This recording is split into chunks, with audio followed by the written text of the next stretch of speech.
Second topic हम लोग पढ़ने जा रहे हैं इंक्रीजिंग एंड डिक्रीजिंग फंक्शन। ठीक है, एप्लीकेशन और डेरिवेटिव चैप्टर 6, उसका सेकेंड टॉपिक इंक्रीजिंग और डिक्रीजिंग फंक्शन। इसके कॉन्सेप्ट के बारे में पढ़ेंगे और क्वेश्चन कैसे सॉल्व करना है उसके बारे में पढ़ने जा रहे हैं। एग्जाम्पल सॉल्व करेंगे, पहले 7 एग्जाम्पल हैं इसके अंदर। ठीक है, इसके बाद एक्सरसाइज 6.2 सॉल्व करेंगे। तो इससे पहले हमने पहला टॉपिक क्या था, rate of change of quantities, वो पढ़ा, कॉन्सेप्ट पढ़ा और एग्जाम्पल सॉल्व किए, एक्सरसाइज 6.1 सॉल्व किया प्रीवियस वीडियो में।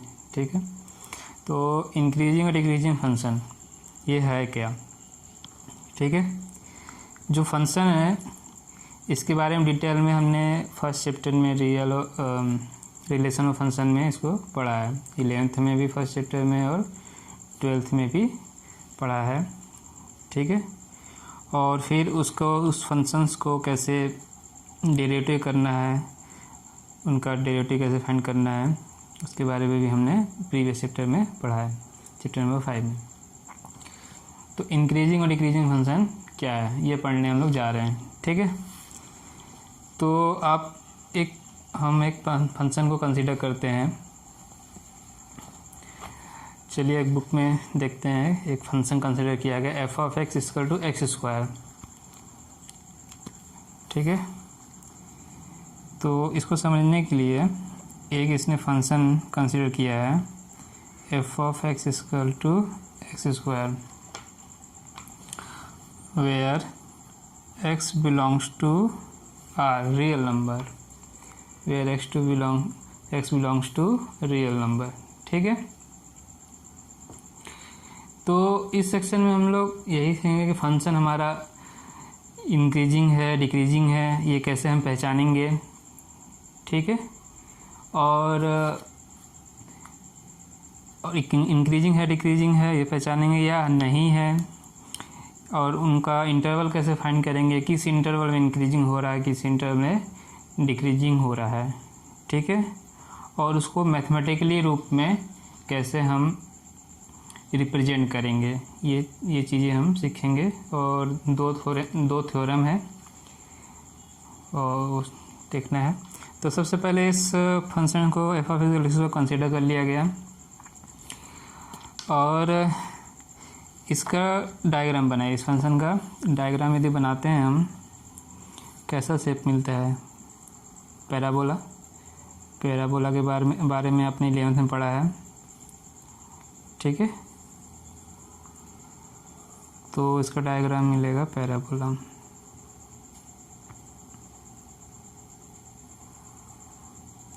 ये ड्राइंग ये है function f of x equal to X square का डायग्राम।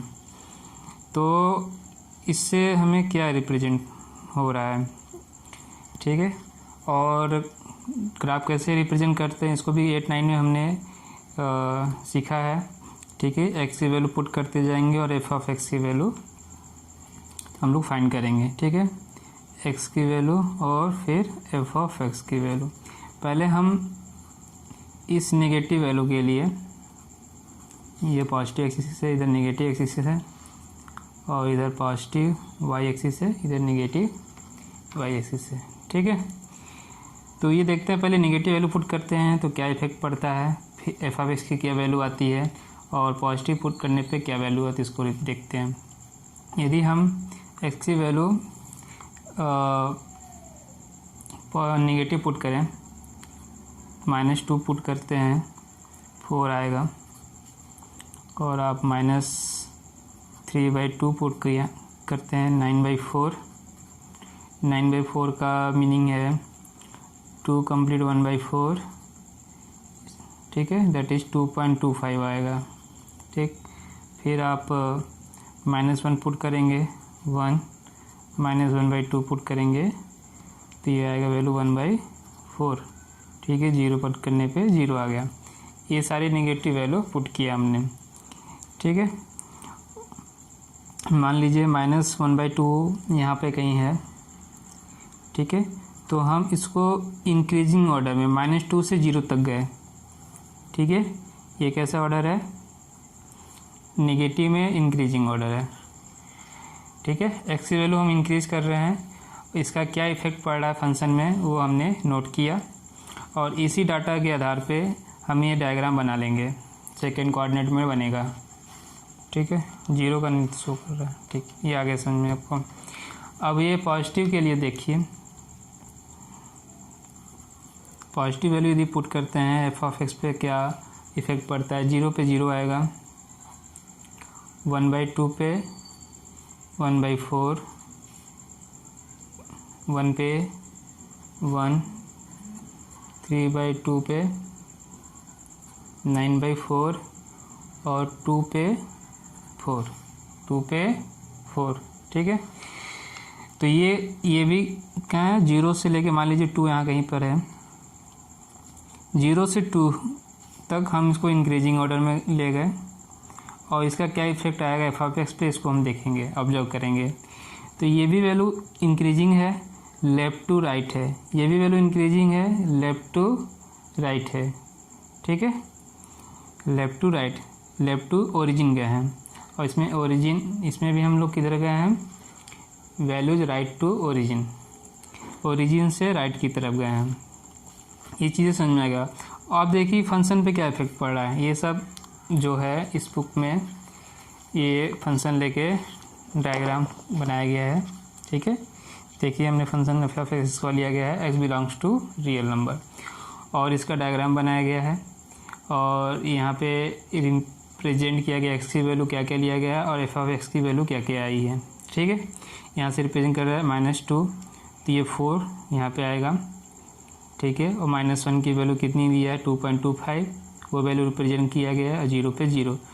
जब इसको सारे पॉइंट को हम लोग ज्वाइन करेंगे तो ये हमें ग्राफ मिलेगा, ठीक है। इसी तरह से जब वैल्यू हम 0 से इंक्रीज करेंगे, ओरिजिन से राइट की तरफ की वैल्यू लेंगे 0 से लेकर 2 तक, तो ये वैल्यू हमें मिलेंगी, ठीक है। तो ये वैल्यू क्या हो रही है, 0, 1/4, 1, 9/4, 4, ये वैल्यू कंटिन्यूस हमें इंक्रीजिंग मिल रही है, और ये वैल्यू कंटिन्यूस हमें डिक्रीजिंग मिल रही है। 4 से लेकर 0 तक डिक्रीज हुआ, और ये वैल्यू 0 से लेकर 4 तक इंक्रीज हुआ। ये पॉइंट लोकेट करके इनको भी ज्वाइन कर देंगे, तो इस तरह से एक हमें डायग्राम मिलेगा x² का, ठीक है। तो यहाँ पे हम क्या ऑब्जर्व करते हैं, जैसे ही हम we move from left to right move कर रहे हैं, इस कंडीशन में नेगेटिव एक्स की जो नेगेटिव वैल्यू है, तो जो ग्राफ है वो डिक्रीज हो रहा है, ग्राफ यहाँ पे डिक्रीज हो रहा है, और जब हम एक्स की पॉजिटिव वैल्यू ले रहे हैं तो हमारा ग्राफ इंक्रीज हो रहा है, हाइट जो ग्राफ का इंक्रीज हो रहा है, ठीक है। ये समझ में आ गया। तो यहीं से हमें इंक्रीजिंग और डिक्रीजिंग का कॉन्सेप्ट समझना है कि, ठीक है, जब हम ग्राफ कंसीडर करते हैं, राइट टू ओरिजिन जाते हैं, तो हम ये ऑब्जर्व करते हैं, ठीक है, लेफ़्ट टू राइट मूव करने पे जो हाइट है ग्राफ का वो इंक्रीज हो रहा है, कंटिन्यूसली इंक्रीज हो रहा है, ठीक है। तो इसीलिए इस पोर्शन के लिए हमें क्या कह सकते हैं, फंक्शन जो है हमारा वो इंक्रीजिंग है, किसके लिए, x > 0 के लिए। ये इस बुक में समझाने की कोशिश कर रहा है, एनसीईआरटी हमें ये समझाने की कोशिश कर रहा है। जैसे ही हम x की पॉजिटिव वैल्यू लेते हैं तो फंक्शन हमारा, ग्राफ हमारा इंक्रीजिंग है, height of the graph increasing है, इसलिए फंक्शन हमारा इंक्रीजिंग है। और जब नेगेटिव वैल्यू है, जो -2 से हम 0 की तरफ जाते हैं, ठीक है, नेगेटिव वैल्यू इसके लिए height of the graph decreasing है, ठीक है। इंक्रीजिंग समझ में आ गया होगा, इतना पोर्शन इंक्रीजिंग हो रहा है, इतना पोर्शन डिक्रीजिंग हो रहा है, मतलब कि x की वैल्यू इंक्रीज करने पर फंक्शन की वैल्यू क्या हो रही है, इंक्रीज हो रही है कंटिन्यूसली कि डिक्रीज हो रही है, उसी आधार पे हम उसको इंक्रीजिंग और डिक्रीजिंग फंक्शन कहेंगे। कंटिन्यूसली वैल्यू x की वैल्यू इंक्रीज करने पे इंक्रीज हो रही है तो इंक्रीजिंग फंक्शन, यहाँ भी वैल्यू x की वैल्यू हम इंक्रीज ही कर रहे हैं, नेगेटिव में इंक्रीज कर रहे हैं, तो ये फंक्शन हमारा डिक्रीज हो रहा है, ग्राफ हमारा डिक्रीज हो रहा है, इसे फंक्शन डिक्रीजिंग कहलाएगा, ठीक। ये कॉन्सेप्ट है। एक्स की वैल्यू, फिर से बोल रहा हूँ, एक्स की वैल्यू इंक्रीज करने पर, ठीक है, फंक्शन की वैल्यू इंक्रीज होती है तो वो इंक्रीजिंग फंक्शन, और एक्स की वैल्यू इंक्रीज करने पर फंक्शन की वैल्यू डिक्रीज होने पर वो डिक्रीजिंग फंक्शन होगा, ठीक है। समझ में आ गया होगा यहाँ तक। ठीक। तो यहाँ पे एक बार x की वैल्यू पॉजिटिव लिया गया है और एक बार निगेटिव लिया गया है। जब x की वैल्यू पॉजिटिव हम लोग ले रहे थे तो फंक्शन इंक्रीजिंग मिला, और जब x की वैल्यू निगेटिव ले रहे थे ये डिक्रीजिंग मिला। यही चीज़ ये दोनों पैराग्राफ में लिखा हुआ है, ठीक है। ये लिखा हुआ है कि function is said to be decreasing for all real number x less than 0, ठीक है। यही है, जो निगेटिव वैल्यू लिया है हमने उस पर हमारा फंक्शन क्या हो रहा है, डिक्रीज हो रहा है, ठीक। तो इसी बेस पे डिफिनीशन 1 इसका तैयार किया गया है। क्या बोला गया है डिफिनीशन 1 में, कोई भी, ठीक है, देखिए, let I be open interval, ठीक, let I be open interval contain in the domain of a real valued function f, then f is said to be increasing on open interval I if x less than x2, ठीक है। इसको हम लिख के समझाते हैं, ठीक है। तो डिफिनीशन 1 क्या होगा इसका,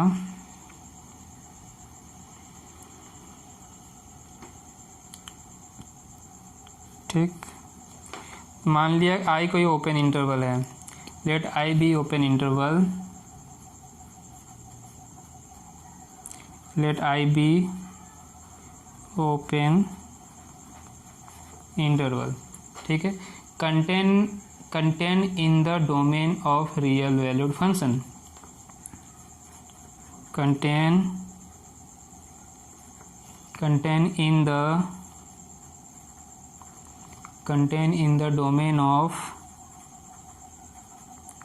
in the domain of real valued function, real valued function f, ठीक है। then f is said to be, then f is said to be, ठीक है। f is said to be increasing कब कहेंगे, स्ट्रिक्टली इंक्रीजिंग कब कहेंगे, decreasing कब कहेंगे, और स्ट्रिक्टली डिक्रीजिंग कब कहेंगे, ये 4 कंडीशन है। तो इन चारों को पहले हम एक डायग्राम जो है बनाया उससे समझ लेते हैं, ठीक है। x² का जो डायग्राम बनाया वहाँ से तो क्लियर समझ में आ गया था। जो सेकेंड कोऑर्डिनेट था और x की निगेटिव वैल्यू के लिए था तो उसके लिए तो वो डिक्रीजिंग हो रहा था, और जो पॉजिटिव वैल्यू थी उसके लिए ग्राफ हमारा इंक्रीजिंग हो रहा था, इसलिए फंक्शन हमारा इंक्रीजिंग था, ठीक है। तो ये देखिए यहाँ 5 डायग्राम बनाए गए हुए हैं, ठीक है। तो यहाँ से आप क्लियर समझिए, जब ये जो मान लीजिए फंक्शन ये f(x) है, x का फंक्शन है, x की वैल्यू इंक्रीज होने पे ग्राफ पे क्या इफेक्ट पड़ रहा है, ग्राफ हमारा यहाँ पे क्या हो रहा है, देखिए कंटिन्यूसली इंक्रीज हो रहा है, इंक्रीज है, वैल्यू बढ़ रही है ग्राफ की, ठीक है। ये बात समझ में आ गया होगा। इस कंडीशन में भी x की वैल्यू यदि हम इंक्रीज करते रहें तो कंटिन्यूस इसकी वैल्यू भी इंक्रीज हो रही है, ठीक है, गुड। आगे देखिए, अभी देखिए x की वैल्यू इंक्रीज होने पर ग्राफ पे क्या इफेक्ट पड़ रहा है, ग्राफ क्या इफेक्ट पड़ रहा है, ग्राफ जो फंक्शन की वैल्यू वो डिक्रीज हो रही है, फंक्शन की वैल्यू डिक्रीज हो रही है। यहाँ पे देखिए x की वैल्यू यदि हम इंक्रीज करें, लेफ़्ट टू राइट जाएंगे तो फंक्शन की वैल्यू डिक्रीज हो रही है, फंक्शन की वैल्यू डिक्रीज हो रही है। और यहाँ भी देखिए ये भी जो है वैल्यू, यदि हम लेफ़्ट टू राइट जाएं, x की वैल्यू इंक्रीज यदि हो रही है तो ये देखिए यहाँ से लेके यहाँ तक ये वैल्यू इंक्रीज हुई, फिर डिक्रीज हुई, फिर डिक्रीज हुई, फिर इंक्रीज हो रही है। तो इसमें इंक्रीजिंग और डिक्रीजिंग दोनों है, तो इसको टोटली हम ये नहीं कह सकते हैं कि ये वाला इंक्रीजिंग है या डिक्रीजिंग, क्योंकि इसके अंदर दोनों है, ठीक है। तो इसलिए ये फंक्शन नहीं तो इंक्रीजिंग है ना डिक्रीजिंग है। अब देखिए यहाँ पे इंक्रीजिंग 2 टाइप का दिया हुआ है, डिक्रीजिंग 2 टाइप का दिया हुआ है, इंक्रीजिंग 2 टाइप का दिया हुआ है और डिक्रीजिंग 2 टाइप का दिया हुआ है, ठीक है। तो इंक्रीजिंग जो है, ठीक है, इंक्रीजिंग जो है वो इस पॉइंट तक, ठीक है, ये देखिए इस पॉइंट तक तो इंक्रीज हो रहा है, इसके बाद ये कांस्टेंट हो गया, फिर इंक्रीज हो रहा है, इस पॉइंट तक इंक्रीज हुआ, फिर कांस्टेंट, फिर इंक्रीज हुआ, और इस सेकेंड में टोटली कंटिन्यूसली इंक्रीज हुआ, कहीं पे ये कांस्टेंट नहीं है। ठीक है, इसमें भी देखिए ये डिक्रीज हो रहा है, फिर इस पॉइंट पे ये कांस्टेंट होकर फिर डिक्रीज हो रहा है। ठीक, और इस चौथे ग्राफ में कंटिन्यूसली डिक्रीज हो रहा है, तो यही अंतर है। तो मान लीजिए कहीं पे हमारा जो ग्राफ है वो क्या हो जाए, कांस्टेंट हो जाए। ठीक है, मतलब कि x को वैल्यू इंक्रीज करने पे फंक्शन पे कोई इफेक्ट ना पड़े, तो उसको हम सिर्फ इंक्रीजिंग फंक्शन कहेंगे, इंक्रीज हो बीच में। ठीक है, और कहीं पे वो क्या हो जाए, कांस्टेंट हो जाए, x की वैल्यू को इंक्रीज करने में कोई इफेक्ट ना पड़े तो इंक्रीजिंग हो। ठीक, और स्ट्रिक्टली इंक्रीजिंग कब कहेंगे, जब फंक्शन कंटिन्यूसली हर एक पॉइंट पे देख रहे हैं आप इंक्रीजिंग, कहीं पे कांस्टेंट नहीं है। ठीक है, डिक्रीजिंग में देखिए यहाँ भी कांस्टेंट, इसलिए इसको डिक्रीजिंग कहा गया है, और यहाँ पे कहीं भी कांस्टेंट नहीं है, इसलिए इसको स्ट्रिक्टली डिक्रीजिंग फंक्शन कहेंगे। ठीक है, तो ये जो 4 थ्योरम में 4 फंक्शन के बारे में बताया गया, ये चारों फंक्शन के बारे में बताया गया है। तो देखिए डिक्रीजिंग कब होगा, जब फंक्शन की वैल्यू इंक्रीज हुआ, x1 से हम x2 गए, x2 is greater than x1 है ना, तो फंक्शन की वैल्यू पहले आप वो समझिए इंक्रीजिंग का, फिर डिक्रीजिंग समझिए।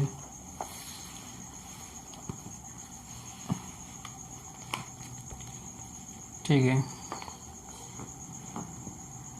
तो ये समझिए, देखिए इंक्रीजिंग है तो फंक्शन जो हमारा x1 से x2 क्या हुआ, इंक्रीज हुआ, तो फंक्शन की वैल्यू f ऑफ x2 भी x1 से बड़ा होना चाहिए, ग्रेटर होना चाहिए। x2 is greater than x1 है, तो फंक्शन की वैल्यू भी x1 से f ऑफ x1 से बड़ी होनी चाहिए। f of x2 must be greater than x1। ठीक है, तो ग्रेटर होने पर 2 कंडीशन होती है, एक इक्वल टू भी साइन आ सकता है, एक इक्वल टू कैंसिल नहीं है। इक्वल टू साइन होने का मतलब किसी पॉइंट पे वो इक्वल हो जाएंगे। ठीक है, तो वो सिर्फ इंक्रीजिंग होगा, और मान लीजिए वो इक्वल टू का साइन बीच में नहीं हो रहा है, वो लगातार इंक्रीज ही होते जा रहे हैं, इक्वल टू का साइन नहीं हो रहा है, जैसा मैंने अपने डायग्राम में बताया, तो वो क्या हो जाएंगे, स्ट्रिक्टली इंक्रीजिंग।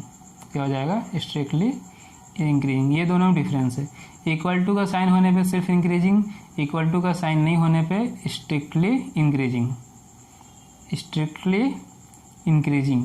ठीक है, और x1 x2 दोनों ही ओपन इंटरवल को बिलोंग्स होने, जो भी इंटरवल हमें गिवन है उनको बिलोंग करना चाहिए। इसी तरह से उसमें देखिए डिक्रीजिंग फंक्शन का देखिए। ठीक है, डिक्रीजिंग फंक्शन में भी x2 यदि डिक्रीजिंग में उल्टा होगा, x की वैल्यू इंक्रीज होने पे फंक्शन की वैल्यू डिक्रीज होनी चाहिए। ठीक है, अब देखिए x1 जो है इज लेस देन x2 या x2 ग्रेटर देन x1 है, तो यहाँ अपोजिट होगा, उल्टा होगा। f ऑफ x1 की वैल्यू ग्रेटर देन होना चाहिए f ऑफ x2 से। ठीक है, for all x1 x2 belongs to open interval i। ठीक है, और यहाँ पे इक्वल टू का साइन है, और स्ट्रिक्टली डिक्रीजिंग में इक्वल टू का साइन नहीं होगा, ये डिफरेंस होता है। डिक्रीजिंग में और इंक्रीजिंग में दोनों में इक्वल टू का साइन आएगा, स्ट्रिक्टली इंक्रीजिंग स्ट्रिक्टली डिक्रीजिंग में इक्वल टू का साइन नहीं होगा। इस चीज़ समझ में आ गया, डायग्राम से भी समझ में आ गया होगा। फर्स्ट डिफिनीशन क्या कहता है वो भी समझ में आ गया। ठीक है, कोई डाउट होगा तो बोलिएगा। तो डिफिनीशन था, चारों डिफिनीशन इंक्रीजिंग के लिए। ठीक, पहला किसके लिए था, इंक्रीजिंग के लिए था, फर्स्ट फॉर इंक्रीजिंग। ठीक है, इसमें क्या था, यदि x1 की वैल्यू क्या हुई, x की वैल्यू इंक्रीज हुई, x2 greater than x1, then f of x1 less than equal to f of x2। Strictly increasing में क्या था, सेम कंडीशन। ठीक है, तो f ऑफ x1 की वैल्यू इक्वल टू साइन नहीं आना चाहिए, less than f of x2 ये आना चाहिए। ठीक है, यही कंडीशन होगा। तो डिक्रीजिंग के लिए क्या कंडीशन थी, f ऑफ x1 की value greater than equal to f of x2। ठीक, और स्ट्रिक्टली डिक्रीजिंग कंडीशन क्या थी, f ऑफ x1 की value greater then f of x2। आ गया होगा समझ में। ठीक है, तो एक शॉर्ट में ये इंक्रीजिंग था, थर्ड वाला decreasing,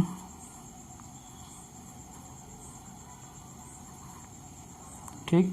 second strictly increasing, fourth वाला strictly decreasing, strictly increasing, strictly decreasing, ठीक है। तो इन शॉर्ट जो भी फंक्शन हमारा है, जिस वेरिएबल पे डिपेंड कर रहा है, मान लीजिए एक्स पे डिपेंड कर रहा है, इंक्रीज होने पर हमारा जो फंक्शन होगा उसकी वैल्यू इंक्रीज करें, ठीक है। तो इंक्रीजिंग, और इसकी वैल्यू यदि डिक्रीज करे तो क्या होगा, डिक्रीजिंग। इसी तरह से यदि डिक्रीज कर रहा है वैल्यू, एक्स की वैल्यू यदि डिक्रीज कर रही है तो फंक्शन की वैल्यू क्या होनी चाहिए, डिक्रीज करनी चाहिए। डिक्रीज करने पे डिक्रीज करे तो भी इंक्रीजिंग होगा, और इंक्रीज यदि करता है तो डिक्रीजिंग होगा। यदि सेम है तो फंक्शन इंक्रीजिंग होता है, इंक्रीज पे इंक्रीज, डिक्रीज पे डिक्रीज। और यदि अपोजिट हो, यदि अपोजिट इंक्रीज करने डिक्रीज और डिक्रीज करने पे इंक्रीज तो डिक्रीजिंग फंक्शन, ठीक है। और इक्वल टू का साइन आता है तो only increasing only decreasing, equal to का साइन नहीं आता है तो स्ट्रिक्टली इंक्रीजिंग स्ट्रिक्टली डिक्रीजिंग। ये कंडीशंस याद रखिएगा, ठीक है। ये था ग्राफ से समझना था। अब इसको मैथमेटिकली कैसे हम एग्जाम्पल में, ठीक है, करेंगे वो देखिएगा।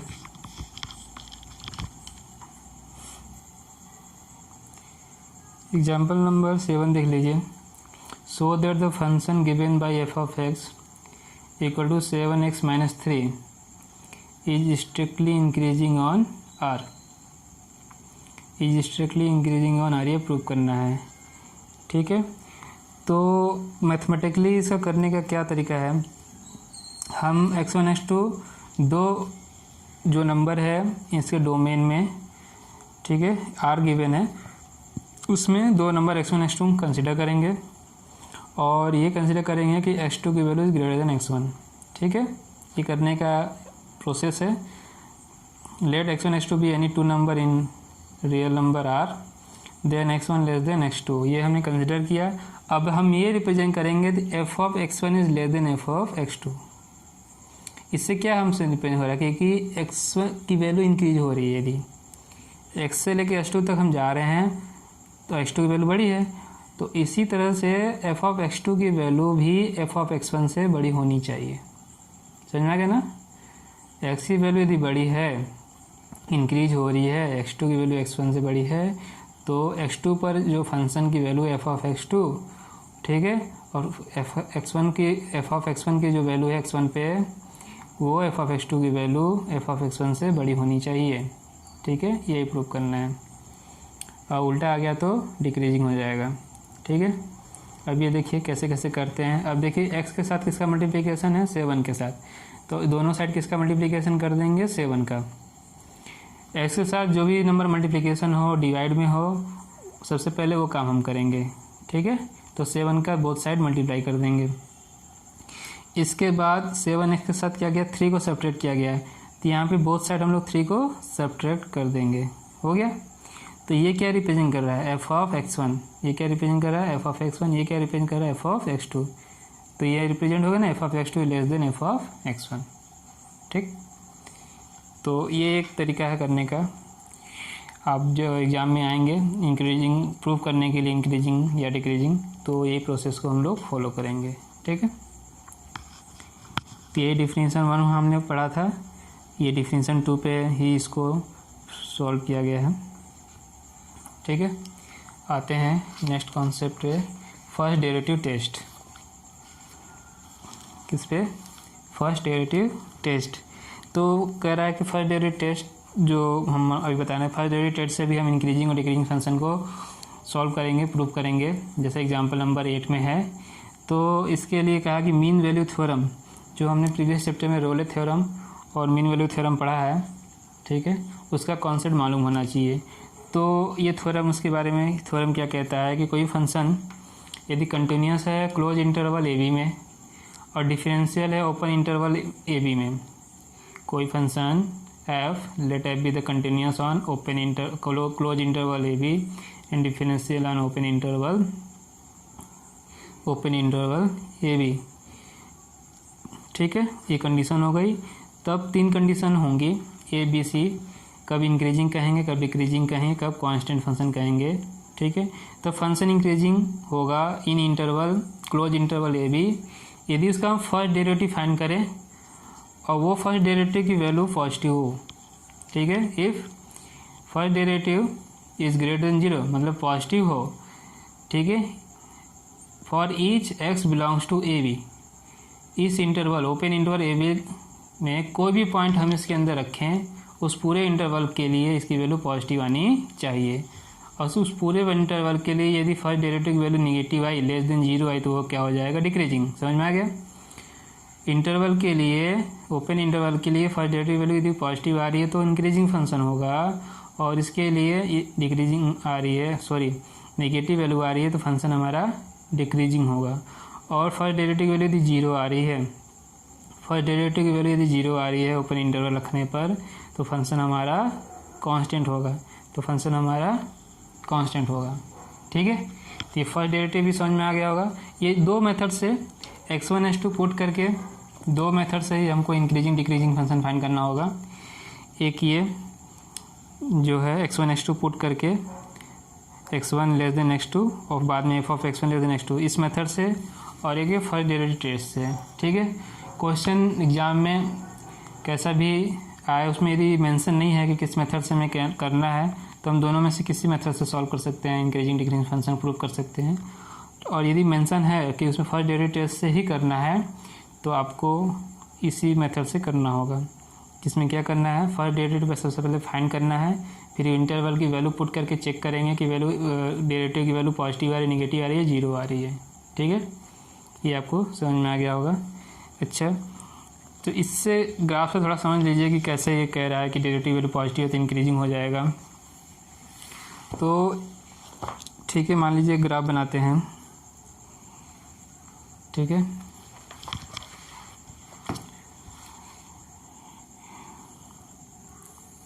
ये हम इंक्रीजिंग फंक्शन का ग्राफ बना लेते हैं। ये तो हमें ग्राफ से देख के पता चल गया इंक्रीजिंग है। ठीक है, अच्छा, जब हम किसी फंक्शन का डेरिवेटिव फाइंड करते हैं, मान लीजिए हमारे पास फंक्शन एफ ऑफ एक्स है, ये उसका डेरिवेटिव हमने फाइंड कर लिया। ठीक है, अच्छा, डेरिवेटिव से मिलता क्या है हमें, स्लोप। डेरिवेटिव से क्या मिलता है, m tan थीटा ना, स्लोप ऑफ द टेंजेंट। यदि डेरिवेटिव फाइंड करते हैं तो हमें क्या मिलता है, m tan theta slope of the tangent, slope of the tangent. तो हमें स्लोप ही बताएगा कि फंक्शन इंक्रीजिंग है डिक्रीजिंग है। मान लीजिए इस पॉइंट पे आपको चेक करना है, इस पॉइंट पे आपको चेक करना है। ठीक है, तो इसका किसी भी पॉइंट पे इंक्रीजिंग है, किसी पॉइंट पे आप टेंजेंट बनाइए, किसी पॉइंट पे इसका टेंजेंट ड्रॉ कर लिया हमने इस पॉइंट पे। ठीक है, तो ये जो टेंजेंट है वो इसके साथ कैसा एंगल मान लेते, थीटा बनाता है। ठीक है, अब इसका स्लोप tan थीटा पॉजिटिव होने के लिए, ठीक है, ये पॉजिटिव होने के लिए थीटा की वैल्यू कितनी होनी चाहिए,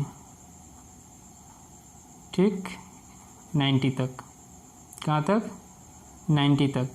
90 तक तो ये गया, तो ये वैल्यू tan थीटा की value positive, slope positive, derivative positive. समझ में आ रहा है बात। यदि कोई फंक्शन इंक्रीजिंग है, कोई फंक्शन इंक्रीजिंग है, उसका स्लोप, ठीक है, उसके टेंजेंट का स्लोप जो है वो 90 से कम होना चाहिए। क्या होना चाहिए, 90 से कम होना चाहिए। ठीक, स्लोप 90 से कम होने का मतलब क्या है, उसकी डेरिवेटिव की वैल्यू, स्लोप 90 से कम हुआ, थीटा की वैल्यू 90 से कम हुआ तो tan थीटा की value positive, slope of the tangent positive, first derivative positive. तो इसका मतलब ये हो गया, यदि फंक्शन हमारा इंक्रीजिंग है, ठीक है, तो फर्स्ट डेरिवेटिव की वैल्यू होगी पॉजिटिव। ठीक, मान लीजिए फंक्शन डिक्रीजिंग हो गया, ठीक है, और इस पॉइंट पे कहीं पे हमने इसका स्लोप ड्रॉ कर दिया, टेंजेंट ड्रॉ कर दिया। अब ये जो टेंजेंट है, ये टेंजेंट है, अब ये कितना एंगल बना रहा है, ये थीटा की वैल्यू हो गई ग्रेटर देन 90। कितना दिख रहा है ये, ग्रेटर देन 90। तो जब भी थीटा की वैल्यू यदि डिक्रीजिंग फंक्शन है उसका टेंजेंट ड्रॉ करते हैं, स्लोप फाइंड करते हैं, तो 90 से ग्रेटर होती है इसकी वैल्यू, ठीक है। तो टेन थीटा जो स्लोप रिप्रेजेंट करता है, ठीक है, तो इसकी वैल्यू हो जाएगी निगेटिव। सेकेंड कोऑर्डिनेट 90 है, 90 से ग्रेटर सेकेंड कोऑर्डिनेट में इसकी वैल्यू निगेटिव। तो टेन थीटा निगेटिव आने का मतलब क्या हुआ, डेरिवेटिव हमारा क्या हो गया, निगेटिव। इसकी मतलब फंक्शन यदि हमारा डिक्रीजिंग है तो थीटा की वैल्यू 90 से ऊपर जाएगी और टेन थीटा की वैल्यू निगेटिव हो जाएगी। टेन थीटा की वैल्यू निगेटिव का मतलब क्या हुआ, फर्स्ट डेरिवेटिव निगेटिव। तो इसी कॉन्सेप्ट को यूज किया गया यहाँ पर। अच्छा, और एक और कॉन्सेप्ट देखते हैं हम, एक जीरो वाला, ठीक है। तो यदि कोई फंक्शन हमारा सीधा ये है, ये स्ट्रेट लाइन है, ठीक है, तो ये इसके साथ कितना एंगल बना रहा है, 0। एक्स के साथ कितना एंगल बना रहा है, 0। तो टेन थीटा की वैल्यू 0, तो मतलब फर्स्ट डेरिवेटिव की वैल्यू 0, ठीक है। और ये पूरा कांस्टेंट है, ठीक है, यही ना कह रहे थे फंक्शन जब कांस्टेंट हो, ठीक है, कांस्टेंट फंक्शन है, ठीक। यदि कोई कांस्टेंट फंक्शन हमने लिया, एंगल की वैल्यू 0, एक्सिस के साथ एंगल की वैल्यू 0, टेन थीटा की वैल्यू 0, टेन थीटा की वैल्यू 0 मतलब कि फर्स्ट डेरिवेटिव की वैल्यू 0। तो ये तीन कॉन्सेप्ट जो पहले से हमें मालूम थे उसी को यूज करके यहाँ पे इंक्रीजिंग, डिक्रीजिंग और कांस्टेंट फंक्शन को पहचानने के लिए बोला गया है और इसी का नाम फर्स्ट डेरिवेटिव टेस्ट रखा गया है। ये जो कॉन्सेप्ट अभी समझा है इसको बोलते हैं फर्स्ट डेरिवेटिव टेस्ट। समझ में आ गया, ठीक है, समझ में आ गया होगा। यदि डेरिवेटिव की वैल्यू पॉजिटिव है तो फंक्शन हमारा इंक्रीजिंग, डेरिवेटिव वैल्यू नेगेटिव है तो फंक्शन हमारा डिक्रीजिंग, डेरिवेटिव 0 हुआ तो फंक्शन हमारा कांस्टेंट। ये कैसे कैसे हुआ उसका टोटल डिटेल में हमने बता दिया है। तो अब एग्जांपल नंबर 8 देख लीजिए, ठीक है। फंक्शन क्या गिवन है, x cube minus 3x² plus 4x where x belongs to real number. तो ये प्रूव करना है it is strictly increasing on R, strictly increasing on R means real number. ठीक, देखिए कैसे इसको सॉल्व करते हैं, ठीक है। Example number 8,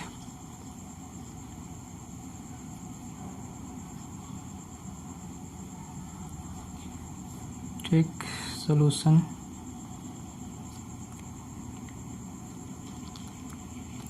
F of x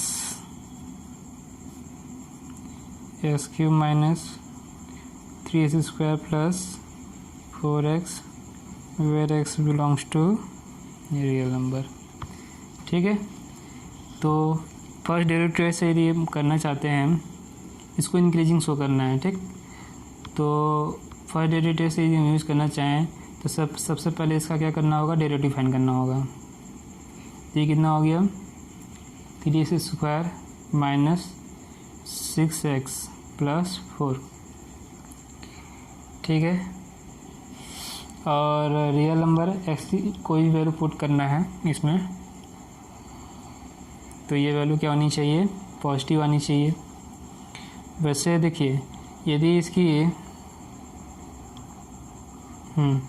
1 put करके चेक कर लीजिए, 1 पुट करेंगे 3, ये 4 और ये -6, 3 4 7 -6 +1 ही आ रहा है। -1 पुट करके चेक कर लीजिए, माइनस पुट करेंगे +3 +6 +4 तो भी पॉजिटिव आ रहा है। तो प्लस माइनस दोनों पॉजिटिव रख दिए, 0 रखने पुट करने +4 आ रहा है। तो ऐसे तो नेगेटिव, पॉजिटिव और 0 तीनों वैल्यू पुट करके हमने चेक कर लिया है कि ये क्या है, एक्स की कोई वैल्यू उसमें पुट कर रहे हैं, ये क्या आ रहा है, पॉजिटिव, ठीक है। तो इसने एग्जाम्पल में क्या किया है, इसको परफेक्ट स्क्वायर बना लिया। इसने 3 कॉमन लिया, x² यहाँ क्या हो जाएगा -2x, ठीक है। इसको परफेक्ट स्क्वायर बनाने के लिए क्या चाहिए, +1, ठीक है, +1 ना।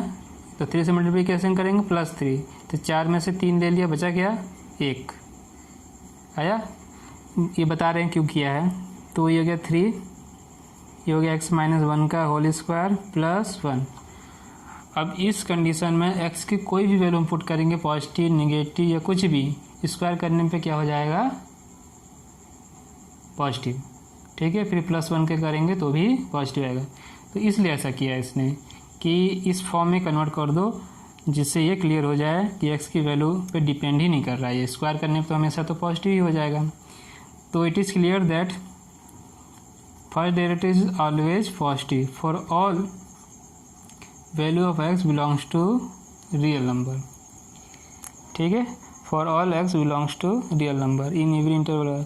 तो हो गया ये आसानी से proof by using first derivative test. हमारा फंक्शन इज स्ट्रिक्टली इंक्रीजिंग। हाँ, स्ट्रिक्टली इंक्रीजिंग, इक्वल टू का साइन नहीं है ना।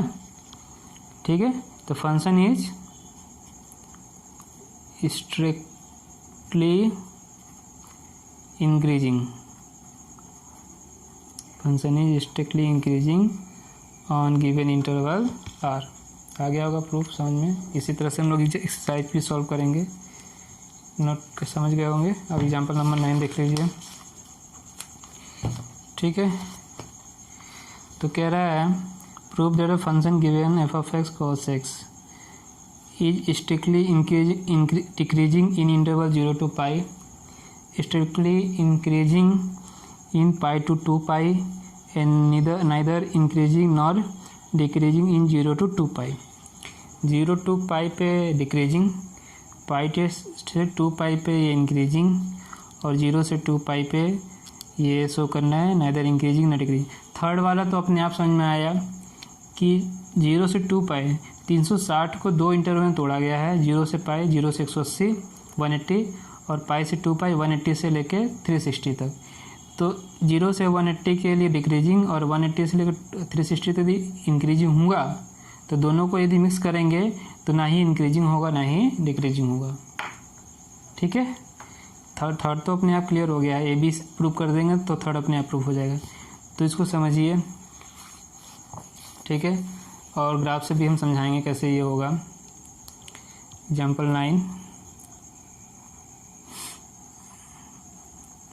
ठीक है, सॉल्यूशन। फंक्शन क्या गिवन है, cos x। ठीक है, यदि इसका हम डेरिवेटिव करें क्या होता है, माइनस साइन एक्स। ठीक है, डिफरेंशिएट यदि करेंगे तो माइनस साइन एक्स। ठीक है, साइन एक्स का ग्राफ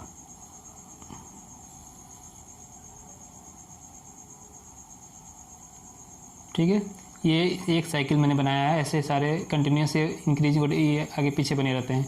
तो सिर्फ मैंने एक साइकिल यहाँ बना लिया है। ये लास्ट पॉइंट 2 पाई होता है, ये 0 डिग्री, यहाँ पे पाई। ठीक है, अब इतने पॉइंट से ही समझ में आ जाएगा। ठीक, तो डेरिवेटिव की वैल्यू साइन एक्स, ये किसके लिए बनाया हुआ है, मैंने साइन एक्स के लिए बनाया हुआ है 0 से पाई तक। और वैसे भी आप देखेंगे जो हम लोग ट्रिग्नोमेट्री पढ़ते हैं, 0 π/2 पाई, 3 π/2 और 2 पाई। ठीक है, जब कोऑर्डिनेट में यहाँ पे सारे 6 और ट्रिग्नोमेट्रिक रेशियो जो होते हैं सारी वैल्यू पॉजिटिव, सेकेंड और 0 से पाई, सेकेंड कोऑर्डिनेट में साइन और साइन कोसाइन इनकी वैल्यू पॉजिटिव होती है। इसमें टेन और कॉट की वैल्यू पॉजिटिव होती है, इसमें कॉस और सेक की वैल्यू पॉजिटिव होती है। ठीक है, तो 0 से पाई तक के लिए साइन की वैल्यू पॉजिटिव। ठीक, और पाई से लेकर 2 पाई तक की इसकी वैल्यू निगेटिव। ये ग्राफ से भी समझ में आ रहा है, 0 से लेकर पाई तक इसकी वैल्यू पॉजिटिव ऊपर दिख रही है, इधर पॉजिटिव है इधर निगेटिव है, और पाई से लेकर 2 पाई तक निगेटिव। ग्राफ से भी समझ में आ रहा है। और ये जो हमने पढ़ा था कोऑर्डिनेट से, वो भी हम से समझ में आ रहा है कि 0 से 2 पाई। ठीक है, 0 से 2 पाई, यदि x की वैल्यू 0 to 2 पाई है तो साइन x की वैल्यू पॉजिटिव। तो जो डेरिवेटिव की वैल्यू माइनस लगा हुआ है ना, तो क्या हो जाएगी, निगेटिव। ठीक है, और यदि डेरिवेटिव की वैल्यू निगेटिव आती है किसी इंटरवल के लिए, तो फंक्शन हमारा क्या हो जाएगा, नेगेटिव आने पे डिक्रीजिंग हो गया। इस इंटरवल को समझिए 0 to पाई के लिए हमारा फंक्शन क्या आ गया, डिक्रीजिंग, cos x डिक्रीजिंग। ठीक है, अब इंटरवल ले लेते हैं पाई से 2 पाई, तो sin x की वैल्यू नेगेटिव, ठीक, और नेगेटिव माइनस लगा हुआ है तो डेरिवेटिव की वैल्यू हो गई पॉजिटिव, तो फंक्शन हमारा हो जाएगा इंक्रीजिंग। ठीक है, आगे समझ में, ग्राफ से समझ में आ गया। यदि cos x का भी यदि ग्राफ आप ड्रॉ करेंगे, सिर्फ एक साइकिल के लिए ड्रॉ कर लेते हैं 0 से पाई के लिए। ठीक है, तो ये ऐसा ड्रॉ होता है। ठीक, तो ये यहाँ पे होता है 2 पाई और यहाँ पे पाई, और यहाँ पे 3 पाई बाई 2, यहाँ पे पाई बाई 2। तो यहाँ आपको समझ में भी आ रहा होगा, ये 0 से लेके ये किसका बनाया मैंने, cos x का डायग्राम। तो cos x का डायग्राम डायरेक्टली बना लेंगे तो भी हमें ये समझ में आता है 0 से लेके पाई तक तो ये डिक्रीज हो रहा है। ठीक है, और फिर पाई से लेकर 2 पाई तक ये इंक्रीज हो रहा है। तो फर्स्ट डेरिवेटिव से भी दिखा दिया मैंने, ग्राफ से भी रिप्रेजेंट कर दिए, दोनों मेथड्स आपको क्लियर समझा दिए कि cos x क्यों 0 से पाई तक डिक्रीजिंग है, पाई से 2 पाई तक क्या है, इंक्रीजिंग है।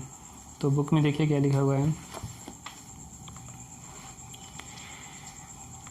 ठीक है, तो वो भी यही किया है, इसने डेरिवेटिव फाइंड कर लिया, बताया 0 से पाई के लिए sin x की वैल्यू पॉजिटिव, तो इसलिए डेरिवेटिव वैल्यू नेगेटिव, और फर्स्ट डेरिवेटिव से f की वैल्यू क्या होगी, स्ट्रिक्टली डिक्रीजिंग।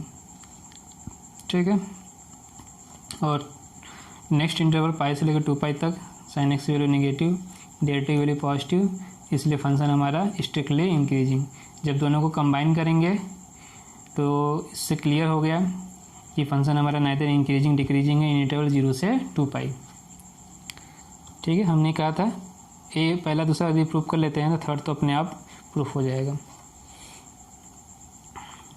ठीक है, तो अब आते हैं नेक्स्ट क्वेश्चन पे।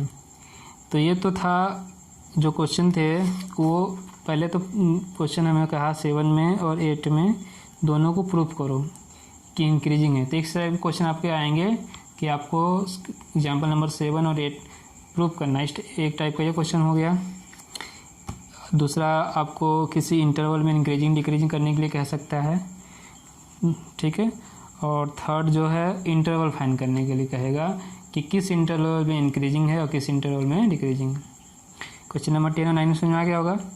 इसमें लिखा है इस इंटरवल में डिक्रीजिंग है, प्रूफ करो, इस इंटरवल में इंक्रीजिंग है, ये प्रूफ करो। इसका उल्टा भी कह सकता है कि किस इंटरवल में है वो इंटरवल फाइंड करके बताओ हमें कि इंक्रीजिंग है कि डिक्रीजिंग है। ठीक है, ये वैसे बहुत सारे क्वेश्चन है इसमें एक्सरसाइज में 6.2 में। ठीक, तो फंक्शन क्या है हमारा, x² - 4x + 6, x² - 4x + 6। ठीक है, डेरिवेटिव करिए, x² का कितना आएगा 2x, x² का 2x और 4x का 4। इसको करके बताते हैं।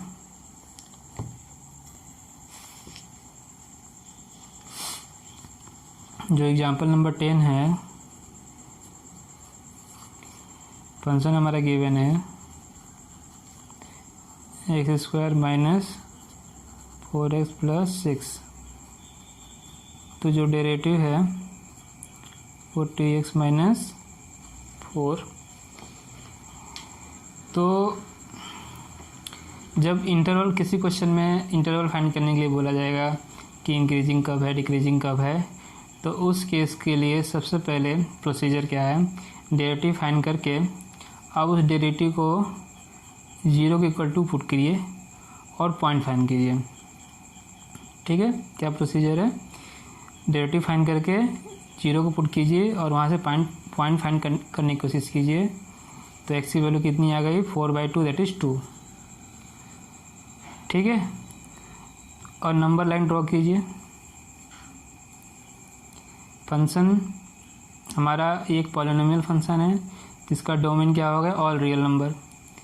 ठीक है, इसका डोमेन क्या है, ऑल रियल नंबर।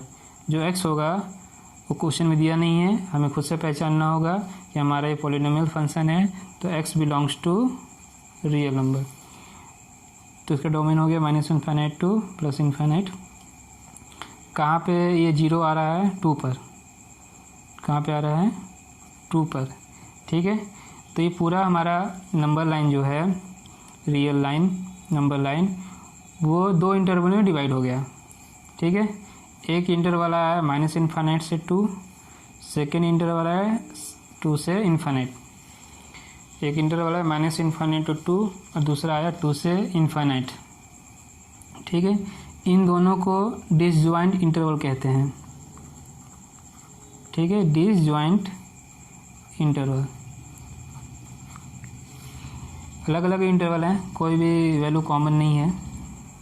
ठीक है, सेपरेट है दोनों, कुछ भी कॉमन नहीं है दोनों में, क्योंकि यहाँ पे क्या है, ये ओपन इंटरवल है। ठीक है, इसलिए 2 भी कॉमन नहीं है। क्या है? 2 पे ओपन है, इसलिए इसको डिसजॉइंट इंटरवल कहेंगे, डिसजॉइंट इंटरवल्स कहेंगे। ठीक है, अब आप इस पे चेक कीजिए, इस इंटरवल पे हमारा फर्स्ट डेरिवेटिव वैल्यू आ क्या रही है, -∞ से -2 पे। जो फर्स्ट डेरिवेटिव की वैल्यू है वो 2x - 4। फर्स्ट डेरिवेटिव की वैल्यू 2x - 4। यदि ये नेगेटिव वैल्यू पुट करते हैं, सॉरी +2 है, -2 नहीं है।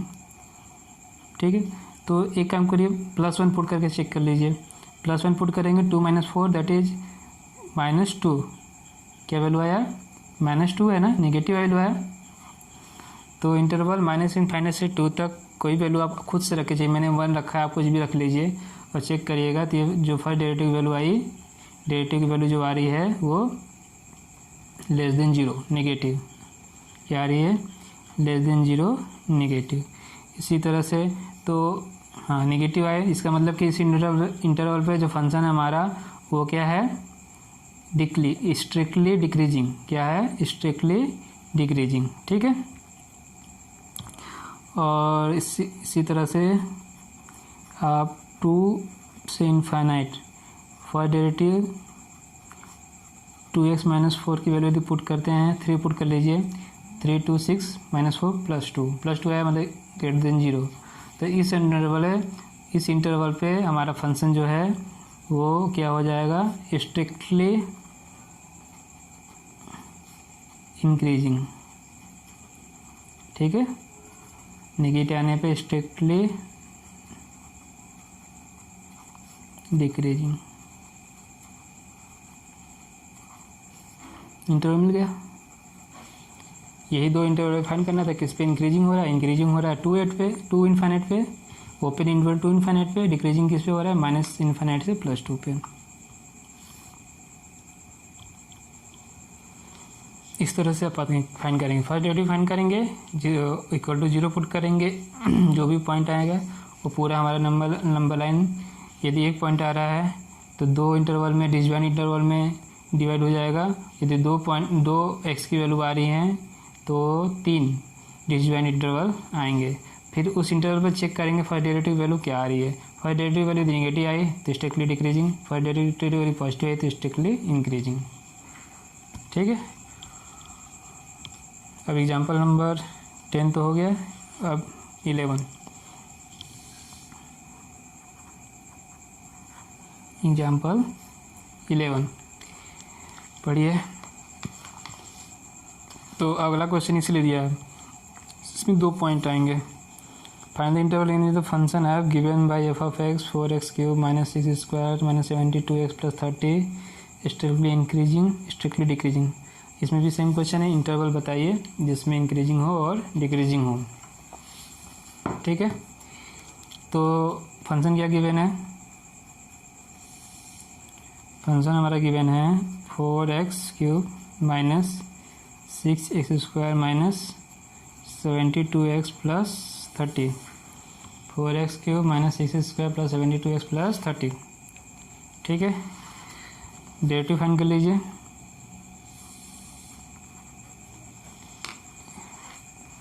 डेरिवेटिव करेंगे आप 12x² -12x - 72, 12x square minus 12x minus 72। ठीक है, अब इसमें से कुछ कॉमन मारा है, 12 कॉमन आ रहा है, x square minus x minus 6 हो गया। अब क्या करना है, इसको 0 पुट करना है, करिए put 0, 12 x square minus x minus 6 equal to 0, x square minus 6 equal to 0। तो ठीक हो, इसको स्प्लिटिंग मिनट टर्म से इसको फैक्टराइज कीजिए। जब फैक्टराइज करेंगे x माइनस 2, ठीक है, नहीं x माइनस 3 x प्लस 2 में टूटेगा, x minus 3 x plus 2 equal to 0, x minus 3 x plus 2 equal to 0। ठीक है, स्प्लिटिंग मिनट टर्म भूले नहीं है ना, जो आपने 8-9 में पढ़ा है।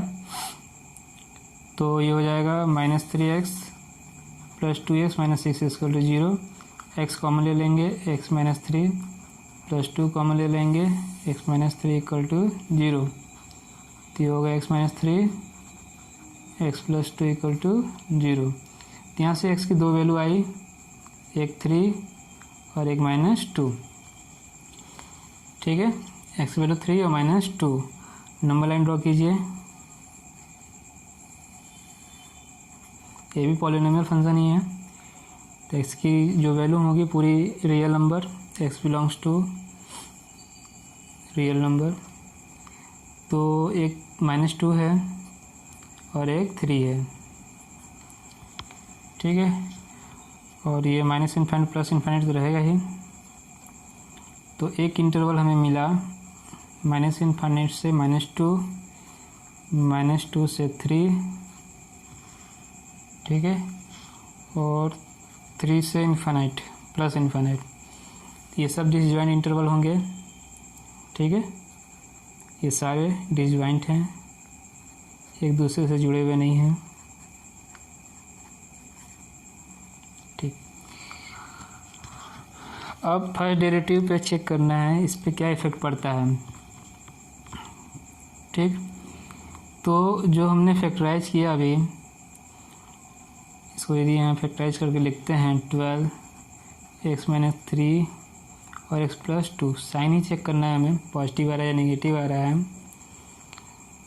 ठीक है, इस पे देखिए -2 से लेस पे यदि वैल्यू हम पुट करते हैं, -2 से लेस -3 ले लीजिए, -3 यहाँ पुट करेंगे यदि। ठीक है, हाँ एक चीज़ और ध्यान दीजिएगा, ये बुक में मेरे तो गलत दिया हुआ था, -2 और 3 है ना, आप लोग की बुक में भी होगा तो सही कर लीजिएगा। ये -3 -2 लिखा हुआ है, तो होगा क्या -2 और 3। यहाँ पे इसको काट करके -3 को -2 लिखिएगा और -2 को काट को 3 कर लीजिएगा। ठीक है, अब ये देखिए फर्स्ट जो हमारा ये था इंटरवल -∞ -2, -3 पुट कर लीजिए इसमें, -3 रखेंगे -1, मतलब ये वैल्यू नेगेटिव हो गई, और ये माइनस पुट करेंगे तो ऑलरेडी नेगेटिव है, दोनों नेगेटिव हो गए। ये दोनों ही ये तो +12 है, तो डिपेंड तो इन्हीं दोनों पे डिपेंड करेगा। तो एक का वैल्यू नेगेटिव आ रहा है, एक का वैल्यू दूसरे वाले को भी नेगेटिव आ रहा है, दोनों का जब मल्टीप्लिकेशन करेंगे पॉजिटिव हो जाएगा। तो इस इंटरवल पे डेरिवेटिव की वैल्यू पॉजिटिव, तो फंक्शन हमारा इंक्रीजिंग। आगे समझ में, -2 से 3, ठीक है, -2 से 3 के बीच का कोई नंबर ले लीजिए। ठीक है, 0 ले लीजिए, 0 रखेंगे तो क्या आ जाएगा, नेगेटिव। 0 नहीं लेना चाहते तो -1 या +1 भी ले सकते हैं। ठीक है, -1 लेंगे तो भी नेगेटिव आ रहा है, +1 लेंगे तो भी नेगेटिव, तो मतलब इसकी वैल्यू नेगेटिव आएगी। और ये पॉजिटिव है, -1 लेंगे तो भी पॉजिटिव, 0 पे भी पॉजिटिव आ रहा है, 1 पे भी पॉजिटिव आ रहा है। पॉजिटिव नेगेटिव मल्टीप्लिकेशन करेंगे नेगेटिव, तो फंक्शन हमारा डिक्रीजिंग। सिमिलरली 3 to इन्फिनिट लेंगे यदि आप, ठीक है, 3 से कोई भी बड़ी वैल्यू लेंगे, 4 लेंगे पॉजिटिव, इसके भी पॉजिटिव, दोनों पॉजिटिव। तो 2 इंटरवल के लिए तो ये इंक्रीजिंग आया, और -2 से 3 के लिए डिक्रीजिंग आया। यही पूछा था ना, इंक्रीजिंग 2 इंटरवल के लिए आ रहा है, इन दोनों के लिए इंक्रीजिंग, -∞ से -2, 3 से इन्फिनिट, डिक्रीजिंग आया -2 से 3। आगे समझें, क्वेश्चन नंबर 12, 2 एग्जाम्पल हैं, वो कंप्लीट कर लेते हैं। पढ़िए क्वेश्चन नंबर 12। तो क्वेश्चन नंबर 12 देखिए, एग्जाम्पल नंबर 12 जो है, find the interval in which the function given by f of x sine 3x। Function हमारा साइन 3x है, उस पर इंटरवल फाइंड करना है। एक्स जो बिलोंग कर रहा है 0 से π/2, किसको बिलोंग कर रहा है 0 से π/2, 0 से 90 तक। जब फंक्शन इंक्रीजिंग है तो इंटरवल फाइंड कीजिए, डिक्रीजिंग पे भी इंटरवल फाइंड कीजिए। ठीक है, चलिए इसको करते हैं सॉल्व।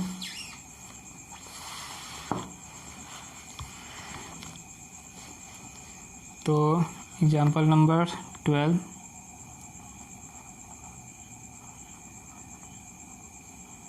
एग्जाम्पल नंबर 12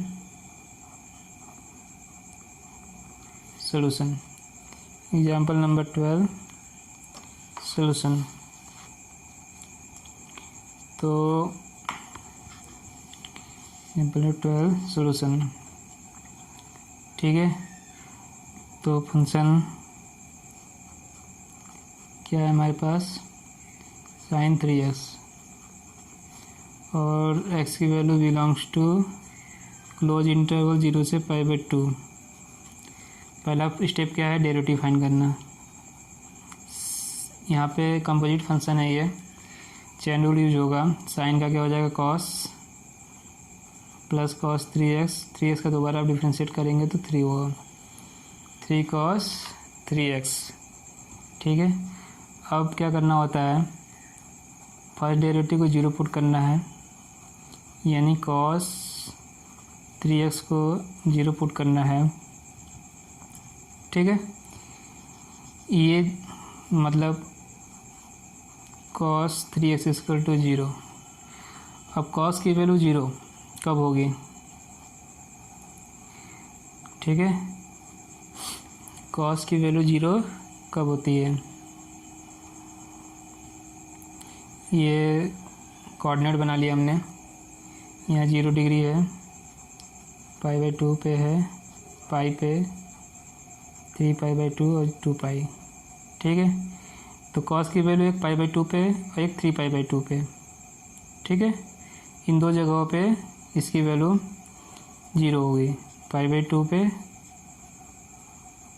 3π/2 पे। अब क्या करिए, सिर्फ x की वैल्यू यदि चेक करनी है, क्योंकि हमें इंटरवल x का चाहिए, तो x की वैल्यू क्या होनी चाहिए, 3 से डिवाइड कर दीजिए दोनों साइड को, π/6 और π/2, 3 से डिवाइड करेंगे कैंसिल हो जाएगा, मतलब 30 डिग्री और 90 डिग्री।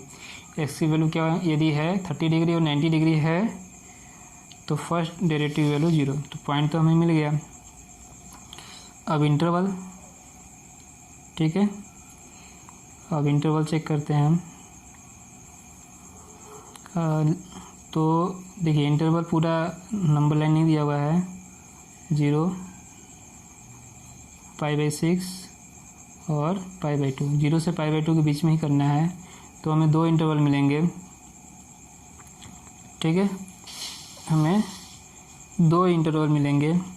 एक इंटरवल तो मिला 0 to π/6,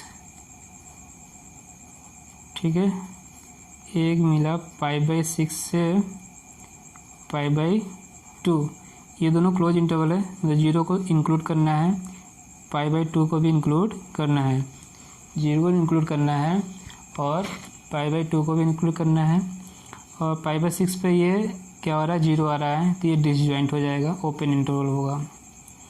ठीक, तो 2 इंटरवल मिल गए, दोनों डिसजॉइंट इंटरवल हैं, दोनों ही डिसजॉइंट इंटरवल है। ठीक है, अब इन दोनों पे अलग अलग वैल्यू चेक करते हैं क्या इफेक्ट पड़ता है।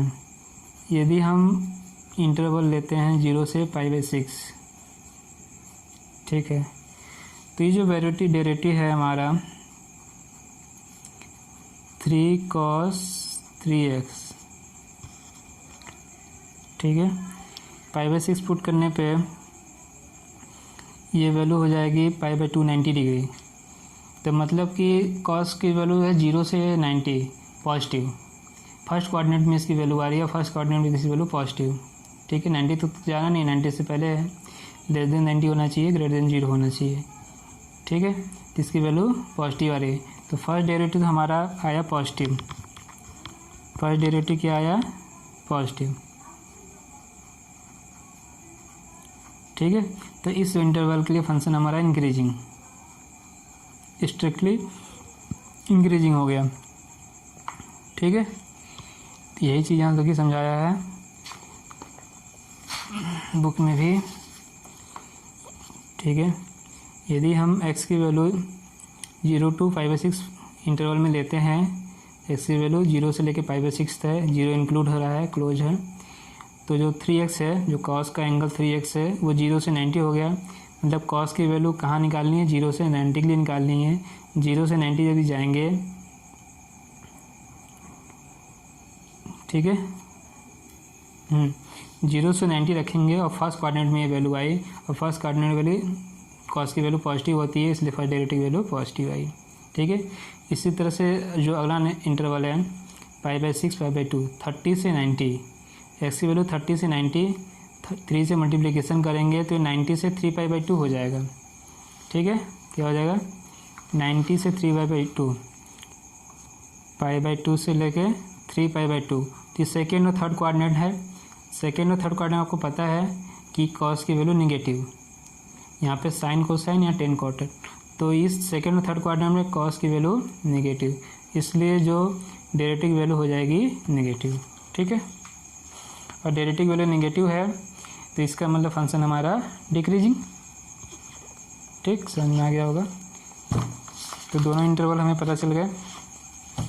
तो पूछा था इंक्रीजिंग किस में होगा, तो क्लोज इंटरवल 0 to π/6, ओपन π/6। ठीक है, इसके लिए तो हमारा इंक्रीजिंग होगा, और π/6 से लेके π/2 तक। ठीक है, और इसके लिए हमारा डिक्रीजिंग होगा, स्ट्रिक्टली इंक्रीजिंग और स्ट्रिक्टली डिक्रीजिंग। अब हम लोग एग्जाम्पल नंबर 13 देखिए। अभी तक तो सिंगल फंक्शन आ रहे थे। एग्जाम्पल नंबर 13 इसीलिए दिया हुआ कि इसमें दो फंक्शन का सम है। ठीक है, तो थोड़ा सा बस कॉम्प्लेक्स बनाने के लिए, इंटरवल का पहचानने के लिए उसका यूज कैसे करेंगे, जब दो फंक्शन का एडिशन और सब्ट्रैक्शन हो तो आप कैसे पहचानेंगे कि इंक्रीजिंग हो रहा है या डिक्रीजिंग हो रहा है, या फर्स्ट डेरिवेटिव पॉजिटिव आ रहा है या नेगेटिव आ रहा है। इसलिए क्वेश्चन दिया हुआ है। एक्स की वैल्यू 0 से 2π दिया हुआ है। ठीक है, तो करना कुछ नहीं है, फंक्शन को हम डिफ्रेंशिएट किया, साइन का cos x और cos x का -sin x। ठीक है, आ गया ये, और ये दोनों वैल्यू ठीक है से सॉल्व कर लेते हैं।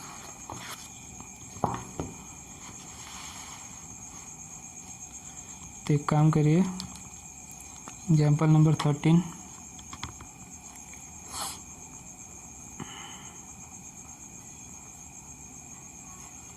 सोल्यूशन। फंक्शन हमारा sin x plus cos x, sin x plus cos x, x greater than equal to 0 less than 2π। यदि इसका फर्स्ट डेरिवेटिव फाइंड करेंगे, sin x का cos x का -sin x। ठीक है, अब स्टेप क्या है, इसको 0 करें। ये 0 तभी होगा जब दोनों इक्वल हों, cos x equal to sin x। ठीक है, अब इन दोनों की वैल्यू इक्वल कब होगी? ठीक है, इंटरवल तो हमारा 0 से 2π है, क्लोज इंटरवल। तो x की दो वैल्यू ऐसी हैं, एक π/4, ठीक है, और दूसरा 5π/4। ठीक है, एक π/4 दूसरा π/4, कोऑर्डिनेट बनाया, एक π/4 पे पॉजिटिव इक्वल होती है वैल्यू, एक 5π/4 पे। ठीक है, ये π/4, ये 2/4, यहाँ जो आएगा वो 3π/4, 4π/4, एक 5π/4। इसमें दोनों की वैल्यू 1/√2, इसमें दोनों की वैल्यू -1/√2। इन दो जगहों पे इसकी वैल्यू पॉजिटिव आएगी। ठीक है, 2 पॉइंट आ गए, 3 इंटरवल बटेगा 3 में, ये 0 π/4, 5π/4, ये 2π। तो एक तो आया 0 से π/4 ओपन, 5π/4 ओपन, 5π/4 से 2π क्लोज। ठीक है, अब देखते हैं कि इस पे 0 से π/4 पे क्या होगा। 0 से π/4 पे जो फर्स्ट डेरिवेटिव है cos x, इसकी वैल्यू वही पॉजिटिव, इसकी वैल्यू पॉजिटिव। अभी देखते हैं कौन सा बड़ा कौन सा छोटा होता है। ठीक है, थोड़ा सा समझिए, ये आपको उससे समझ में आएगा ग्राफ से। दोनों ग्राफ एक साथ बना लेते हैं। साइन का बना लें पहले, कॉस का, पहले कॉस का बनाते हैं।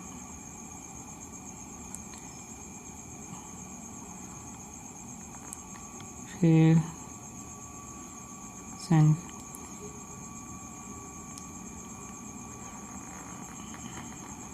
ठीक, ये है cos x और ये sin x। पॉइंट भी आप समझिए,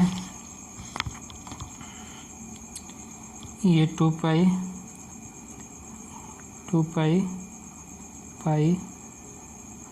पाई।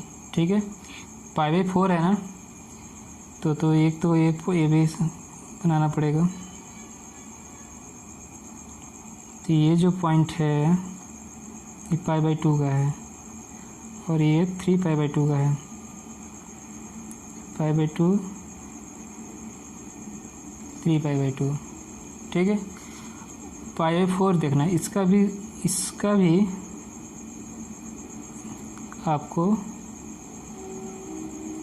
तो ये पॉइंट हो गया π/4।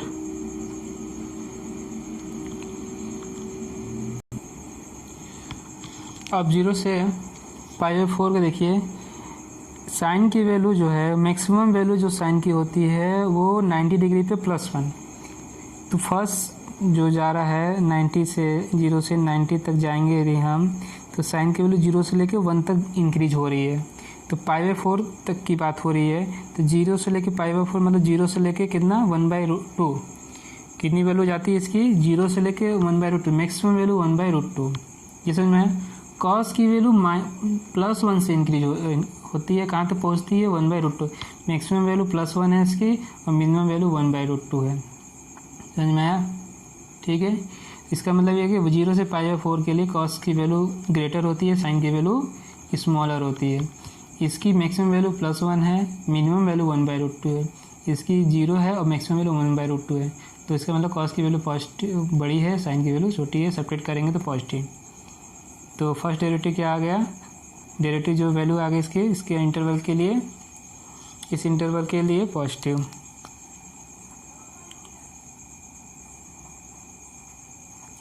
ठीक है, अब 5π/4 से लेके 5π/4 तक। ठीक है, इसको देखिए, इस ग्राफ से आपको दिख रहा होगा एक कंटिन्यूस वैल्यू क्या हो रही है, डिक्रीज। ठीक है, और π/4 की वैल्यू 1/2 है इसकी, और 5π/4 पे -1/2 वैल्यू है। और ये वैल्यू देखिए इसकी, यहाँ पे इसकी जो वैल्यू 1/2 से इंक्रीज होगी 1 तक। तो इसमें भी पॉजिटिव आया, साइन की वैल्यू कॉस से बड़ी हुई, ये फिर निगेटिव जा रही है, कम हो रही है, लेकिन इसकी वैल्यू जो आएगी मिनिमम आएगी 0 पे। ठीक है, ये कितना आ रही है, 0 आ रही है, और इसकी वैल्यू -1 हो जा रही है, तब पर भी बड़ी है वैल्यू। पाई तक जाएंगे तो साइन की वैल्यू पाई तक 0 आ रही है मिनिमम, इसकी मिनिमम वैल्यू -1, तो भी साइन बड़ा है। ठीक है, फिर ये 5π/4 तक जाएगा तो इसको वैल्यू -1/2 तक है। इसका मतलब कि ये इस पूरे इंटरवल के लिए साइन की वैल्यू क्या आ रही है, बड़ी, कॉस की वैल्यू छोटी, और सब्ट्रैक्ट करेंगे तो वैल्यू नेगेटिव हो जाएगी। तो इस इंटरवल के लिए ये वैल्यू आ गई नेगेटिव। ठीक है, और 5π/4 और 2π पे जाएंगे तो इस इंटरवल के लिए कॉस की पूरी वैल्यू पॉजिटिव होती है, साइन की पूरी वैल्यू नेगेटिव होती है, तो माइनस लगा के पॉजिटिव हो जाएगा, टोटल वैल्यू पॉजिटिव। ठीक, तो इसका मीनिंग ये है, तो जो हमारा इंटरवल है, जो डेरिवेटिव की वैल्यू है वो दो इंटरवल 0 to π/4 और 5/4 2/5 के लिए ये पॉजिटिव आ रहा है, इसलिए फंक्शन इस दोनों इंटरवल के लिए स्ट्रिक्टली इंक्रीजिंग, और इस बीच वाला इंटरवल है π/4 इसके लिए ये डिक्रीजिंग है, नेगेटिव है इसलिए स्ट्रिक्टली डिक्रीजिंग होगा। ठीक है, थोड़ा सा आपको वैल्यू के लिए ध्यान देना होगा, नहीं तो कंफ्यूज हो जाएंगे। ठीक है, इस इंटरवल के स्ट्रिक्टली इंक्रीजिंग, इस इंटरवल के लिए भी स्ट्रिक्टली इंक्रीजिंग है, और लेस देन 0 के लिए भी स्ट्रिक्टली डिक्रीजिंग है। आई होप आपको समझ में आएगा होगा, नहीं समझ में आएगा तो कमेंट बॉक्स में बोलिएगा, लिखिएगा उसमें। ठीक है, ठीक है। अब नेक्स्ट वीडियो में मैं इस एक्सरसाइज 6.2 को हम सॉल्व करेंगे। और ठीक है, तो सबसे पहले आप मेरे यूट्यूब चैनल को सब्सक्राइब करिए, वीडियो को लाइक कीजिए, शेयर कीजिए, और वीडियो देखने में थैंक्स, धन्यवाद।